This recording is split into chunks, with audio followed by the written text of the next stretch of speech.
بیٹھ کر نماز پڑھنا ایک راز ہے جسے 80% لوگ نہیں جانتے۔ نبی کریم صلی اللہ علیہ وآلہ وسلم نے فرمایا، جو شخص بیٹھ کر نماز پڑھتا ہے اللہ تعالیٰ اس کے گھر میں یہ 3 چیزیں نازل فرماتا ہے۔ پہلی چیز کہ اس کے گھر میں غربت۔ ناظرین، کیا بیٹھ کر نماز پڑھنے سے گھر میں غربت آتی ہے؟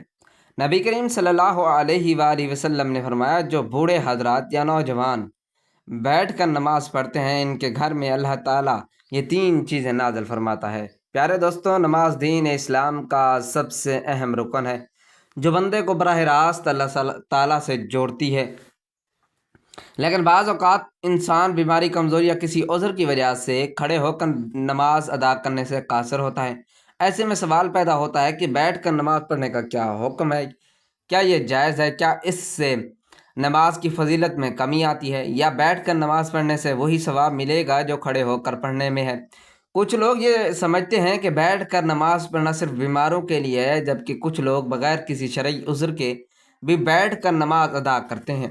ایسے میں یہ جاننا ضروری ہے کہ شریعت میں نبی کریم صلی اللہ علیہ وآلہ وسلم نے اس بارے میں کیا حکم فرمایا، صحابہ کرام اور فقہا کا کیا موقف ہے، اور کس حالت میں بیٹھ کر نماز پڑھنا جائز اور کب ناجائز ہوتا ہے۔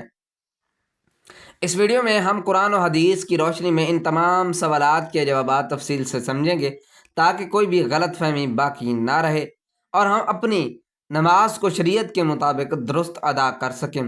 اگر آپ بھی بیٹھ کر نماز پڑھنے کے مسائل سے متعلق مکمل رہنمائی چاہتے ہیں اور یہ جاننا چاہتے ہیں کہ کن صورتوں میں بیٹھ کر نماز پڑھنا افضل ہے اور کن حالات میں کھڑے ہو کر ہی پڑھنی لازمی ہے، تو اس ویڈیو کو مکمل دیکھیے تاکہ آپ کی عبادت شریعت کے مطابق ہو اور آپ اس بارے میں مکمل آگاہی حاصل کر سکیں۔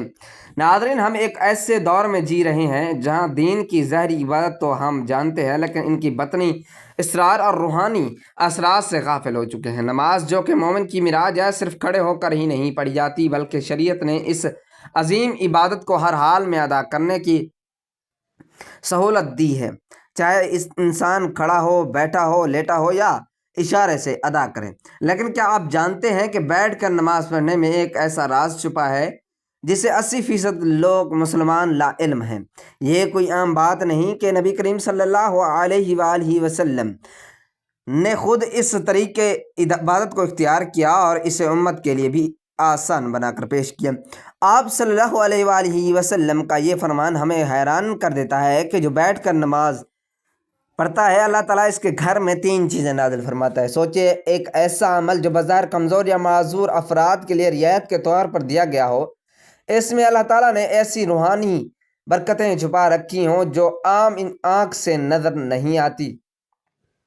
یہ وہ نقطہ ہے جس پر اس پوری تحریر کی بنیاد رکھی گئی ہے۔ آج ہم صرف نماز کے ظاہری پہلو پر بات کرتے ہیں، کتنی رکعت، کون سا وقت، کون سی دعا، لیکن نماز کا جو روحانی پہلو ہے، جو دل کو نرم کرتا ہے، آنکھوں کو نم کرتا ہے، جو رب سے تعلق کو مضبوط کرتا ہے، اس پر بات کرنا جیسے ہماری عادت سے نکل چکا ہے۔ بیٹھ کر نماز پڑھنا اسی روحانیت کی ایک چھپی ہوئی کنجی ہے۔ آج کے اس دور میں جہاں جسمانی کمزوری، بڑھاپا، بیماری یا دنیاوی مصروفیات کی وجہ سے بہت سے لوگ مکمل قیام کے ساتھ نماز ادا نہیں کر پاتے، ان کے لیے شریعت کی طرف سے یہ سہولت ایک رحمت ہے، مگر بہت کم لوگ جانتے ہیں کہ یہ سہولت صرف معذوروں کے لیے نہیں، بلکہ اس کے پیچھے ایک خاص ربانی راز پوشیدہ ہے۔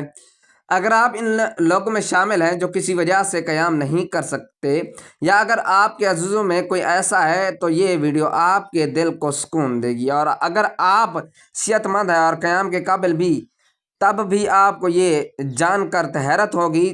تو بیٹھ کر نماز پڑھنے والے کے لیے اللہ تعالیٰ کی رحمت اس طرح خصوصی انداز میں ظاہر ہوتی ہے کہ ناظرین، ہماری آج کی ویڈیو صرف معلومات کا خزانہ نہیں، بلکہ دلوں کو جھنجھوڑنے، آنکھوں کو نم کرنے اور دل میں محبت الہی جگانے والا ایک تحفہ ہے۔ آئیں اس راز سے پردہ اٹھاتے ہیں اور بیٹھ کر نماز پڑھنے کی روحانی پہلو کو سمجھتے ہیں، تاہم اس عمل کی عظمت کو پہچان سکیں، اس سے محبت کریں اور اسے اپنائیں۔ اگر ضرورت ہو یا نہ ہو، اسلام ایک ایسا دین ہے جو ہر انسان کی حالت، ضرورت اور مجبوری کو مد نظر رکھتا ہے۔ یہی وجہ ہے کہ نہ صرف روحانیت بلکہ سہولت کا پہلو بھی شامل کیا گیا ہے۔ نماز جیسی عظیم عبادت میں اللہ تعالیٰ نے اپنے بندوں کو مختلف حالات میں ادا کرنے کی اجازت دی ہے، کھڑے ہو کر، بیٹھ کر، لیٹ کر اور حتیٰ کہ اشارے سے بھی۔ مگر جب بات بیٹھ کر نماز پڑھنے کی آتی ہے تو اکثر لوگ ایسے صرف معذور یا ضعیف افراد کی ضرورت سمجھتے ہیں، بلکہ حقیقت اس سے کہیں زیادہ گہری ہے۔ حضرت عائشہ رضی اللہ تعالی عنہا سے روایت ہے کہ رسول اللہ صلی اللہ علیہ وآلہ وسلم اپنی عمر کے آخری ایام میں اکثر بیٹھ کر نماز پڑھتے تھے۔ یہ حدیث اس بات کا واضح ثبوت ہے کہ بیٹھ کر نماز پڑھنا محض رعایت نہیں بلکہ ایک سنت بھی عمل بھی ہے۔ نبی کریم صلی اللہ علیہ وآلہ وسلم نے خود اسے اختیار فرمایا، تو اس میں یقیناً کوئی خاص روحانی راز اور حکمت ضرور پوشیدہ ہے۔ بعض علماء کے نزدیک بیٹھ کر نماز پڑھنے سے بندہ عاجزی، انکساری اور خشوع میں اضافہ کرتا ہے، کیونکہ وہ خود کو اللہ کے سامنے کمزور اور محتاج پاتا ہے۔ یہ وہی حالت ہے جس میں بندے کا دل زیادہ نرم ہوتا ہے، آنکھیں جلد بھیگتی ہیں اور زبان زیادہ اخلاص سے دعا کرتی ہے۔ یہی وجہ ہے کہ بعض صوفیاء کرام اور اولیاء اللہ اپنی حالت صحت کے باوجود بھی بیٹھ کر نماز ادا کرتے ہیں، تاکہ خشوع اور خضوع کا وہ درجہ حاصل ہو جس کی طلب حقیقی عبادت گزار کو ہوتی ہے۔ یہ روایت اہل ایمان کے لیے نہایت خوشخبری ہے کہ جو شخص کسی مجبوری، بیماری، کمزوری یا خشوع کی نیت سے بیٹھ کر نماز ادا کرتا ہے، اللہ تعالیٰ اس کے گھر کو 3 عظیم انعامات سے نوازتا ہے۔ یہ صرف دعویٰ نہیں بلکہ نبی کریم صلی اللہ علیہ وآلہ وسلم کی مبارک زبان سے نکلا ہوا وہ فرمان ہے جس پر ہر مسلمان کو مکمل یقین ہونا چاہیے۔ نبی کریم صلی اللہ علیہ وآلہ وسلم نے فرمایا، جو شخص بیٹھ کر نماز پڑھتا ہے اللہ تعالیٰ اس کے گھر میں 3 چیزیں نازل فرماتا ہے۔ نمبر 1، غربت کو دور کر دیتا ہے۔ نمبر 2، بیماریوں کو دور کر دیتا ہے۔ نمبر 3، اور گھر میں سکون اور رحمت نازل فرماتا ہے۔ یہ الفاظ کو کہ سادہ ہے مگر ان میں جو روحانی راز چھپا ہے وہ بے حد قیمتی ہے۔ ان 3 انعامات پر غور کیا جائے تو اندازہ ہوتا ہے کہ یہ انسان کی زندگی کے سب سے بڑے مسائل کا حل ہے۔ غربت نہ صرف مالی کمی کو کہتے ہیں بلکہ زندگی کی ہر تنگی، ہر محرومی، ہر بیکار پن بھی در حقیقت غربت ہی کی مختلف صورتیں ہیں۔ جو شخص بیٹھ کر خشوع سے نماز ادا کرتا ہے اللہ تعالیٰ اس کے رزق میں برکت پیدا کرتا ہے۔ یہ برکت صرف مال کی زیادتی میں نہیں بلکہ اس کی حفاظت، کفالت اور پاکیزگی میں بھی ہوتی ہے۔ ایسے گھروں میں رزق کم ہوتا ہے تب بھی برکت سے کافی ہوتا ہے اور کبھی بھی بھوک سوال یا ذلت کی نوبت نہیں آتی۔ بعض لوگ جسمانی کمزوری یا دائمی بیماری کی حالت میں قیام نہیں کر سکتے، ان کے دل میں یہ خیال آتا ہے کہ شاید ان کی عبادت ناقص ہے یا اللہ کو کم پسند ہے، حالانکہ حقیقت اس کے برعکس ہے۔ بیٹھ کر نماز پڑھنا ایسے بندوں کے لیے اللہ کی رحمت اور اس عبادت کے ذریعے اللہ تعالیٰ ان کے جسمانی اور روحانی امراض کو دور فرما دیتا ہے۔ جس گھر میں ایسا بندہ ہو اس گھر پر بھی شفا کی تجلیات اترتی ہیں اور اہل خانہ کو بھی اس عبادت کا فائدہ پہنچتا ہے۔ آج کا انسان سب کچھ ہونے کے باوجود بے سکون ہے، دنیاوی آسائشیں، دولت، شہرت، ہر چیز کے باوجود دل خالی ہے۔ لیکن جہاں بیٹھ کر نماز ادا کی جاتی ہے اللہ تعالیٰ وہاں سکون، رحمت اور محبت کے فرشتوں کو نازل فرماتا ہے۔ ایسے گھروں میں روحانی ماحول پیدا ہوتا ہے جہاں دلوں کو سکون ملتا ہے، بچے صالح بنتے ہیں اور زبانوں پر نرمی اور ذکر الہی جاری رہتا ہے۔ ان 3 نعمتوں کو محض الفاظ نہ سمجھا جائے، یہ در حقیقت ایک گھر کے دنیا و آخرت دونوں کی کامیابی کی بنیاد ہے۔ وہ گھر جہاں بیٹھ کر نماز پڑھی جاتی ہے وہ جنت کے سائے میں آ جاتا ہے۔ ناظرین، اللہ تعالیٰ نے نماز کو بندے کے لیے ایک عبادت اور اس کے ساتھ تعلق مضبوط کرنے کا ذریعہ بنایا ہے۔ یہ روحانی سکون، برائیوں سے بچاؤ، نظم و ضبط اور آخرت میں کامیابی کا سبب بنتا ہے۔ نماز دل کو سکون دیتی ہے، گناہوں کی معافی کا ذریعہ بنتی ہے اور انسان کو اللہ تعالیٰ کی یاد میں رکھتی ہے تاکہ وہ برے کاموں سے دور رہے۔ نماز شکر گزاری کا بہترین طریقہ ہے کیونکہ اللہ تعالیٰ نے ہمیں بے شمار نعمتیں دی ہیں اور نماز کے ذریعے ہم اس کا شکر ادا کرتے ہیں۔ یہ انسان میں عاجزی اور انکساری پیدا کرتی ہے کیونکہ وہ اللہ تعالیٰ کے سامنے جھک کر اپنی کمزوری کا اعتراف کرتا ہے، اور یہ قبولیت کا ذریعہ بھی ہے کیونکہ ہر نماز کے بعد رب تعالیٰ سے مانگنے کا بہترین وقت ہوتا ہے۔ نماز جسمانی صحت کے لیے بھی فائدہ مند ہے کیونکہ اس کے مختلف ارکان جیسے رکوع اور سجدہ جسم کو متحرک رکھتے ہیں اور جسمانی نظام کو درست رکھنے میں مدد دیتے ہیں۔ نماز اللہ سبحانہ و تعالیٰ کے قرب کا ذریعہ ہے کیونکہ جب بندہ سجدے میں جاتا ہے تو وہ اپنے رب کے سب سے زیادہ قریب ہو جاتا ہے۔ یہ دنیاوی پریشانیوں اور غموں سے نجات دلاتی ہے کیونکہ جب بندہ اللہ تعالیٰ کے سامنے کھڑا ہو کر اس سے بات کرتا ہے تو اس کے دل میں سکون اور اطمینان ملتا ہے۔ یہ صبر اور استقامت سکھاتی ہے، کیونکہ نماز کے ذریعے بندہ ہر حال میں اللہ تعالیٰ پر بھروسہ رکھنا سیکھتا ہے۔ یہ وقت کی پابندی، نظم و ضبط کی عادت ڈالتی ہے، کیونکہ دن میں 5 وقت مخصوص اوقات پر نماز پڑھنے سے انسان میں نظم و ضبط پیدا ہوتا ہے۔ نماز اللہ کی رحمتوں اور برکتوں کو کھینچ لاتی ہے، کیونکہ جو شخص نماز پڑھتا ہے اس پر اللہ تعالیٰ کی خاص رحمت اور حفاظت ہوتی ہے۔ یہ شیطان سے حفاظت کا ذریعہ ہے، کیونکہ جو بندہ نماز کا عادی ہوتا ہے شیطان اس سے دور رہتا ہے۔ یہ قبر اور آخرت کی روشنی ہے، کیونکہ حدیث پاک میں آتا ہے نماز قیامت کے دن مومن کے لیے نور ہوگی۔ یہ گناہوں کی معافی اور ان کے مٹنے کا سبب بنتی ہے، کیونکہ نبی کریم صلی اللہ علیہ وآلہ وسلم نے فرمایا کہ نماز گناہوں کو ایسے دھو دیتی ہے جیسے پانی میل کچیل کو دھو دیتا ہے۔ یہ مال اور دولت کی برکت کا ذریعہ ہے، کیونکہ جو لوگ نماز کی پابندی کرتے ہیں اللہ تعالیٰ ان کے رزق میں اضافہ فرماتا ہے۔ یہ معاشرتی برائیوں سے بچاتی ہے، کیونکہ جو شخص نماز پڑھتا ہے وہ چوری، جھوٹ، ظلم اور بے حیائی سے بچنے کی کوشش کرتا ہے، کیونکہ جو شخص نماز پڑھتا ہے اس کا دل اللہ تعالیٰ کی طرف سے صحیح فیصلے کرنے کے لیے روشن ہو جاتا ہے۔ یہ غربت، تنگ دستی سے نجات کا ذریعہ بنتی ہے، کیونکہ جو لوگ نماز قائم کرتے ہیں اللہ سبحانہ و تعالیٰ ان کے رزق میں کشادگی فرماتا ہے۔ اللہ کے عذاب سے حفاظت کا ذریعہ ہے، کیونکہ جو نماز کی پابندی کرتا ہے اللہ تعالیٰ اسے دنیا اور آخرت کے عذاب سے بچا لیتا ہے۔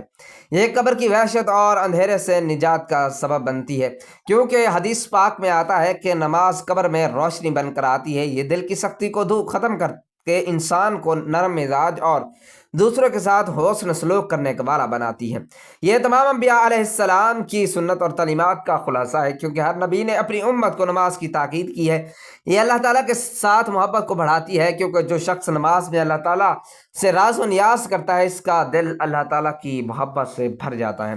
یہ دنیا میں کامیابی اور آخرت میں جنت کا حصول کا بہترین ذریعہ ہے، کیونکہ اللہ تعالیٰ نے جنت کا ان لوگوں کے لیے وعدہ کیا جو نماز کے پابند ہیں۔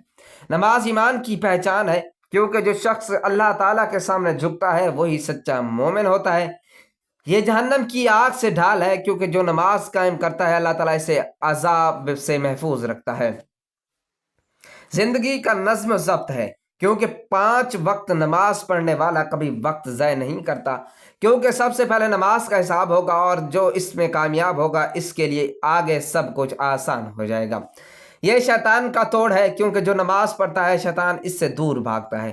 یہ بندے اور اللہ رب العزت کے درمیان سب سے مضبوط رشتہ ہے، کیونکہ جب کوئی نماز میں کھڑا ہوتا ہے اور وہ براہ راست اللہ تعالیٰ سے بات کر رہا ہوتا ہے تو آپ صلی اللہ علیہ وآلہ وسلم نے فرمایا قیامت کے دن سب سے پہلے نماز کا حساب لیا جائے گا۔ اگر نماز درست ہوئی تو باقی اعمال بھی درست ہوں گے، اور اگر نماز خراب ہوئی تو باقی اعمال بھی خراب ہوں گے۔ آپ صلی اللہ علیہ وآلہ وسلم نے فرمایا نماز جنت کی کنجی ہے۔ آپ صلی اللہ علیہ وآلہ وسلم نے فرمایا تمہارا کیا خیال ہے کہ اگر تمہارے دروازے پر نہر ہو اور تم اس میں روزانہ 5 مرتبہ غسل کرو تو کیا تمہارے جسم پر کوئی میل باقی رہے گا؟ صحابہ کرام رضی اللہ تعالیٰ عنہ نے عرض کیا بالکل نہیں۔ تو آپ صلی اللہ علیہ وآلہ وسلم نے فرمایا یہی حال 5 وقت کی نماز کا ہے، اللہ تعالیٰ ان کے ذریعے گناہوں کو مٹا دیتا ہے جیسے پانی میل کو بہا دیتا ہے۔ آپ صلی اللہ علیہ وآلہ وسلم نے فرمایا بندہ اپنے رب کے سب سے قریب اس وقت ہوتا ہے جب وہ سجدے میں ہوتا ہے، لہذا اس وقت زیادہ دعا کیا کرو۔ آپ صلی اللہ علیہ وآلہ وسلم نے فرمایا ہمارے اور ان کفار کے درمیان جو چیز فرق کرتی ہے وہ نماز ہے، جس نے اسے چھوڑ دیا اس نے کفر کیا۔ آپ صلی اللہ علیہ وآلہ وسلم نے فرمایا جو شخص نماز کا اہتمام کرتا ہے اس کا دین مکمل ہے، اور جو نماز کو ضائع کرتا ہے اس کا دین ناقص ہے۔ آپ صلی اللہ علیہ وآلہ وسلم نے فرمایا جب انسان کو قبر میں رکھا جاتا ہے تو اس کے ساتھ اس کے نیک اعمال ہوتے ہیں، اگر وہ نمازی تھا تو نماز اس کی حفاظت کرتی ہے۔ آپ صلی اللہ علیہ وآلہ وسلم نے فرمایا اللہ تعالیٰ سے ڈرو اور نماز کو لازم پکڑو، کیونکہ یہ دل کی سختی کو دور کرتی ہے۔ آپ صلی اللہ علیہ وآلہ وسلم نے فرمایا جو شخص وضو کرے اور اچھی طرح وضو کرے پھر 2 رکعت اس طرح پڑھے کہ اس میں کوئی دنیاوی خیال نہ آئے تو اس کے تمام پچھلے گناہ معاف کر دیے جاتے ہیں۔ آپ صلی اللہ علیہ وآلہ وسلم نے فرمایا نماز مومن کی معراج ہے۔ آپ صلی اللہ علیہ وآلہ وسلم نے فرمایا جو شخص 5 وقت نماز پڑھتا ہے قیامت کے دن اس کا چہرہ چمک رہا ہوگا۔ بیٹھ کر نماز پڑھنا جائز ہے لیکن اس کی اجازت مخصوص حالات میں ہے۔ اگر کوئی شخص بیماری، بڑھاپے، کمزوری یا کسی ایسی جسمانی تکلیف میں مبتلا ہو جس کی وجہ سے کھڑے ہو کر نماز پڑھنا مشکل ہو تو وہ بیٹھ کر نماز ادا کر سکتا ہے۔ اگر کھڑے ہونے کی بالکل طاقت نہ ہو تو مکمل بیٹھ کر نماز پڑھنی جائز ہے۔ اگر کچھ دیر کھڑے ہونے کی طاقت ہو تو جہاں تک ممکن ہو کھڑے ہو کر نماز پڑھنی چاہیے اور باقی حصے میں بیٹھ جانا چاہیے۔ نفلی نماز بیٹھ کر پڑھنا جائز ہے، چاہے صحت مند ہو، لیکن کھڑے ہو کر پڑھنے کی نسبت ثواب آدھا ہوگا۔ اگر کھڑے ہونے میں شدید تکلیف ہو تو بیٹھ کر نماز پڑھنا جائز ہے۔ اگر ممکن ہو تو زمین پر آلتی پالتی مار کر بیٹھیں اور رکوع و سجود کے عام طریقے سے کریں، اور سجدہ کرنے میں دشواری ہو تو رکوع اور سجدے کے لیے اشارہ کریں۔ سجدہ رکوع سے زیادہ جھک کر کریں۔ زمین پر بیٹھنا مشکل ہو تو کرسی پر بھی نماز ادا کی جا سکتی ہے، مگر سجدہ کرنے کے لیے سر کو نیچے جھکایا جائے۔ اللہ تعالیٰ کا فرمان ہے، ترجمہ پاس، اللہ سے ڈرو جتنا تم سے ہو سکے۔ رسول اللہ صلی اللہ علیہ وآلہ وسلم نے فرمایا، نماز کھڑے ہو کر پڑھو، اگر طاقت نہ ہو تو بیٹھ کر، اور اگر یہ بھی ممکن نہ ہو تو پہلو کے بل لیٹ کر نماز پڑھو۔ بیٹھ کر نماز پڑھنا شرعی طور پر جائز ہے، مگر صرف اس وقت جب واقعی معقول عذر ہو۔ بغیر کسی وجہ کے فرض نماز بیٹھ کر پڑھنا درست نہیں، لیکن نفل نماز بیٹھ کر پڑھ سکتے ہیں، چاہے صحت مند ہو۔ دعا ہے کہ اللہ رب العزت ہم سب کو 5 وقت کی نماز باجماعت ادا کرنے کی طاقت اور توفیق عطا فرمائے، اور ہم سب کو صحت کاملہ عاجلہ عطا فرمائے، آمین ثم آمین۔ میری اللہ تعالیٰ سے دعا ہے کہ اللہ تعالیٰ میرا سننا اور آپ کا سننا اپنی پاک بارگاہ الہی میں قبول و منظور فرمائے، جو مانگا مقدر فرمائے، جو نہیں مانگ سکے بن مانگے عطا فرمائے۔ اللہ تعالیٰ نیکی کی بات کو سننے، سمجھنے اور اس پر عمل کرنے کی توفیق عطا فرمائے۔ ناظرین، اگر آپ کو آج کی ویڈیو اچھی لگی ہے تو ویڈیو کو لائک، شیئر اور کمنٹ سیکشن میں اپنی رائے کا اظہار ضرور کریں۔